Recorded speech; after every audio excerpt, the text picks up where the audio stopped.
दोस्तों, पुस्तक का नाम है सोचिए और अमीर बनिए। इसका पहला लेसन इच्छा और इसका इच्छा का भाग 1 पूरा हो चुका है। अब आज इच्छा भाग 2। केवल वे लोग जो धन सचेत बन गए हैं हमेशा भारी मात्रा में धन जमा करते हैं। धन सचेत का मतलब है कि मन धन की इच्छा से इतनी अच्छी तरह से संतृप्त हो गया है कि व्यक्ति देख सकता है कि यह पहले से ही उसके स्वयं के कब्जे में है। अधिष्ठित जो मानव मन के काम करने के सिद्धांतों में शिक्षित नहीं किया गया है, उसे ये निर्देश अब व्यावहारिक दिखाई दे सकते हैं। यह उन सभी के लिए मददगार हो सकता है जो 6 चरणों की सुदृढ़ता को पहचानने में असमर्थ है। जो जानकारी वे देती हैं जिसे एंड्रयू कार्नेगी ने, जिसने स्टील मिलों में एक साधारण मजदूर के रूप में शुरुआत की थी, लेकिन अपनी छोटी शुरुआत के बावजूद इन सिद्धांतों को अपने लिए $100 मिलियन से काफ़ी अधिक के एक भाग्य की उपज बनाने के लिए प्रबंधित करते हुए प्राप्त किया था। आगे यह जानने में भी मदद कर सकता है कि यहाँ सिफारिश किए गए 6 चरणों की स्वर्गीय थॉमस अल्वा एडिसन द्वारा ध्यान से छानबीन की गई थी, जिन्होंने न केवल धन के संचय के लिए आवश्यक बल्कि किसी निश्चित लक्ष्य की प्राप्ति के लिए भी आवश्यक कदम होने के रूप में उन पर अपने अनुमोदन की मुहर लगाई है। ये कदम कठिन परिश्रम की मांग नहीं करते हैं, ये किसी बलिदान की मांग नहीं करते। इनके लिए किसी को उत्साहजनक या अविश्वसनीय बनने की आवश्यकता नहीं है। इनको लागू करने के लिए भारी भरकम मात्रा में शिक्षा की मांग नहीं की जाती है, लेकिन इन 6 चरणों का सफल अनुप्रयोग किसी व्यक्ति को यह देखने और समझने में सक्षम करने के लिए पर्याप्त कल्पना की मांग करता है कि धन का संचय एक मौके, अच्छी किस्मत और भाग्य पर नहीं छोड़ा जा सकता। लोगों को पता होना चाहिए कि वे सभी जिन्होंने एक बड़ा भाग्य पाया है, उन्होंने धन हासिल करने के पहले एक निश्चित मात्रा में वासना, कामना, सपना देखना, उम्मीद करना और नियोजन का कार्य किया है। आप ठीक यहाँ जानते भी हो, आप यहाँ जानते भी हो सकते हैं कि आपको कभी भी बड़ी मात्रा में धन नहीं प्राप्त हो सकता है जब तक कि आप धन की तीव्रतम इच्छा में अपने आप काम नहीं कर सकते हैं और वास्तव में विश्वास नहीं करते हैं कि आप इसे प्राप्त कर सकते हैं। आप भी यह जानते हो सकते हैं कि सभ्यता की शुरुआत से आज तक हर महान नेता एक स्वप्नदर्शी था। ईसाई धर्म समाज दुनिया में सबसे बड़ी क्षमतावान शक्ति है क्योंकि इसके संस्थापक एक गहन स्वप्नदर्शी थे, जिनके पास वास्तविकताओं को भौतिक रूप में बदलने से पहले उन्हें उनके मानसिक और आध्यात्मिक रूप में देखने की दृष्टि और कल्पना थी। अगर आप अपनी कल्पना में बहुत सारा धन नहीं देखते हैं तो आप अपने बैंक बैलेंस में उन्हें कभी नहीं देखेंगे। व्यावहारिक स्वप्नदर्शियों के लिए आज जितने महान अवसर मौजूद हैं, वैसा अमेरिका के इतिहास में पहले कभी नहीं रहा है। 6 साल के आर्थिक पतन ने सभी लोगों को काफ़ी हद तक एक ही स्तर पर नीचे गिरा दिया है। एक नई दौड़ लगभग शुरू होने वाली है। दांव उस विशाल किस्मत का प्रतिनिधित्व करता है जो अगले 10 वर्षों के भीतर संचित होगा। दौड़ के नियम बदल गए हैं क्योंकि अब हम एक बदली हुई दुनिया में रहते हैं जो कि निश्चित रूप से उस जनता के पक्ष में है जिनके पास अवसाद के दौरान मौजूदा परिस्थितियों में, जब डर से वृद्धि और विकास को लकवा मार गया है, जीतने का कोई अवसर बहुत कम या लगभग नहीं है। हमें जो धन की इस दौड़ में शामिल है, यह जानने के लिए प्रोत्साहित किया जाना चाहिए कि यह बदली हुई दुनिया जिसमें हम रहते हैं, नए विचारों, काम करने के नए तरीकों, नए नेताओं, नए आविष्कार, शिक्षण के नए तरीकों, विपणन के नए तरीकों, नई पुस्तकें, नए साहित्य, रेडियो के लिए नई सुविधाओं, चलचित्र के लिए नए विचारों की मांग करती है। नए और बेहतर काम के लिए इन सभी मांगों के पीछे एक गुणवत्ता है जो किसी के पास जीत के लिए आवश्यक होनी चाहिए, और वह है उद्देश्य की निश्चितता। वह क्या चाहता है का ज्ञान और उसे पाने की एक तीव्र इच्छा, व्यापार मंदी एक युग की मौत और एक अन्य का जन्म निश्चित करती है।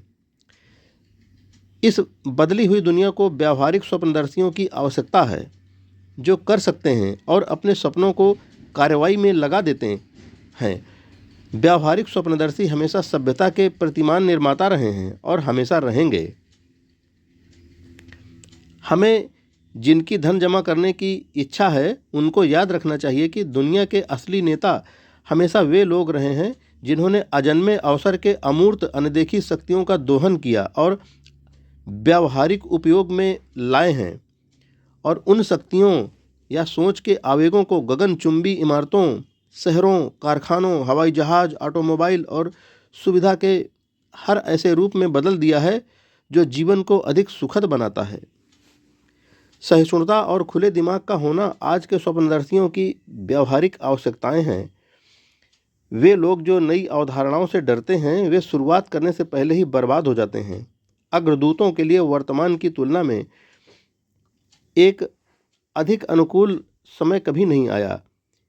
यह सच है कि ढकी गाड़ियों के दिनों की तरह विजय प्राप्त करने के लिए वहाँ कोई जंगली और बेड़िया धसान वाला पश्चिम नहीं है, बल्कि पुनर्निर्मित और नए और बेहतर रास्ते पर पुनः निर्देशित किए जाने के लिए एक विशाल व्यापारिक, वित्तीय और औद्योगिक दुनिया है। धन का अपना हिस्सा प्राप्त करने की योजना में किसी को भी स्वप्नदर्शी की खिल्ली उड़ाने के लिए आपको प्रभावित करने न दें। इस बदली हुई दुनिया में बड़ा दांव जीतने के लिए आपको अतीत के महान अग्रदूतों की भावना को पकड़ना होगा, जिनके सपनों ने सभ्यता को वह सब कुछ दिया है जो मूल्यवान है। आत्मा जो हमारे अपने देश के जीवन रक्त के रूप में कार्य करती है, हमारी प्रतिभा का विकास और विपणन के लिए आपका और मेरा अवसर है। हमें यह नहीं भूलना चाहिए कि कोलंबस ने एक अज्ञात दुनिया का सपना देखा। ऐसी एक दुनिया के अस्तित्व पर अपना जीवन दांव पर लगा दिया और इसका पता लगा लिया।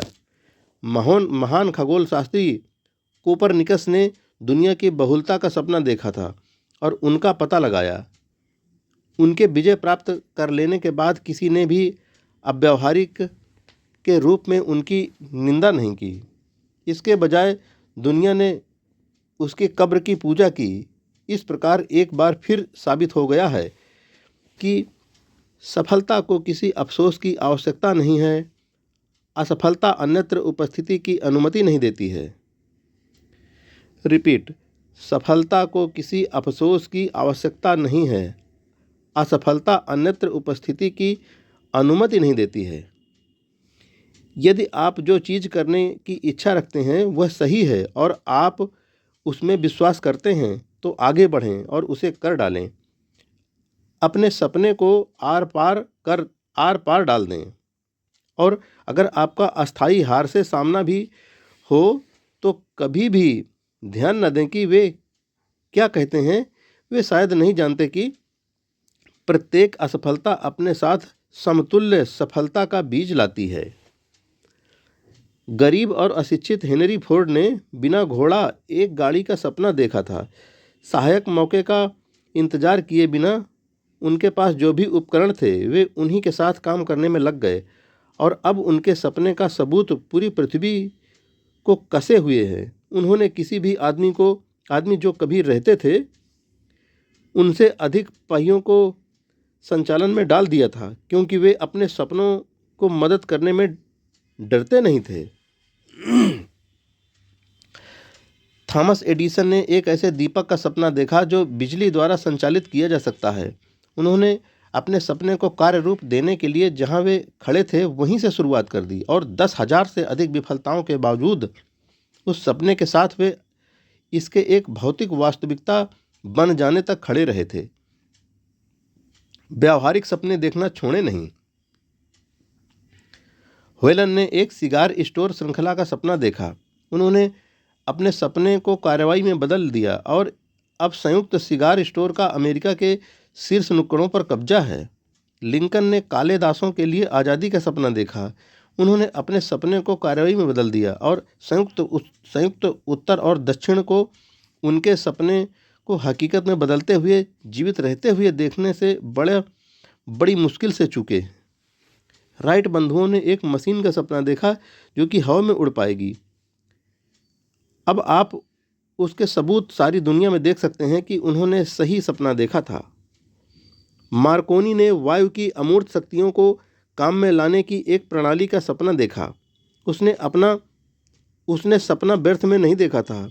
यह लक्ष्य दुनिया में हर वायरलेस और रेडियो में पाया जा सकता है। इसके अलावा मार्कोनी का सपना सबसे मनोरम केबिन और साथ साथ सबसे आलीशान हवेली लाया।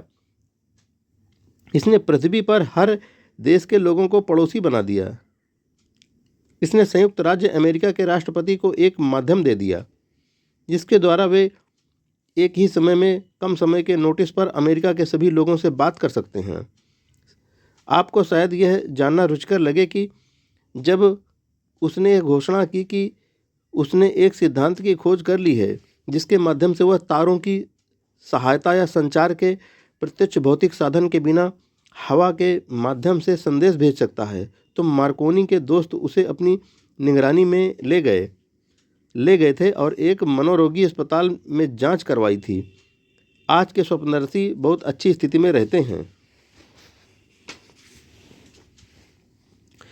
दुनिया नई खोजों की आदी हो गई है, बल्कि उसने उन स्वप्नदर्शियों को पुरस्कृत करने की इच्छा दिखाई है जो दुनिया को एक नया विचार देते हैं। सबसे बड़ी उपलब्धियां सबसे पहले और थोड़े समय के लिए सिर्फ एक सपना ही थी। बरगद का पेड़ अपने बीज में सोता है। पक्षी अंडे में इंतजार करते हैं और एक जागृत देवदूत आत्मा की सर्वोच्च दृष्टि में कैद रहता है। सपने हकीकत की पौध हैं। दुनिया के स्वप्नदर्शियों, तुम जागो, खड़े हो जाओ और दृढ़ता से कहो, तुम्हारा सितारा अब प्रभुत्व में है। दुनिया की मंदी आपके लिए वह अवसर लेकर आई है जिसका आप इंतजार कर रहे थे। इसने लोगों को विनम्रता, सहिष्णुता और उदारता सिखाई है। दुनिया अवसरों की बहुतायत से भरी हुई है जो अतीत के स्वप्नदर्शियों को कभी पता नहीं थी। बनने और करने की एक तीव्र इच्छा शुरुआती बिंदु है जहां से स्वप्नदर्शियों को उड़ान भरनी चाहिए। सपने उदासीनता, आलस्य या महत्वाकांक्षा की कमी की वजह से पैदा नहीं होते हैं। दुनिया अब सपने देखने वालों का मखौल नहीं उड़ाती है और न ही उसे अव्यावहारिक कहती है। यदि आपको लगता है कि यह ऐसा करती है तो टेनेसी का एक दौरा कीजिए और इसकी गवाही दीजिए कि एक सपने देखने वाले राष्ट्रपति ने अमेरिका की महान जलशक्ति का उपयोग करने और उसे काम में लाने की इच्छा की राह में क्या किया है। बहुत वर्ष पहले इस तरह का एक सपना पागलपन की तरह लगता है। आप निराश हो चुके हैं, आप मंदी के दौरान हार से गुजर चुके हैं। आपने अपने भीतर स्थित महान दिल को इसके लहूलुहान होने तक कुचला जाता महसूस किया है। साहस करें, क्योंकि इन अनुभवों ने आध्यात्मिक धातु जिससे आप बने हुए हैं उसे लचीला बना दिया है। वे अतुलनीय मूल्यों की संपत्ति हैं। यह भी याद रखें कि वे सभी लोग जो जीवन में सफल होते हैं एक बुरी शुरुआत करते हैं और पहुंचने से पहले कई शोकाकुल संघर्षों से होकर गुजरते हैं।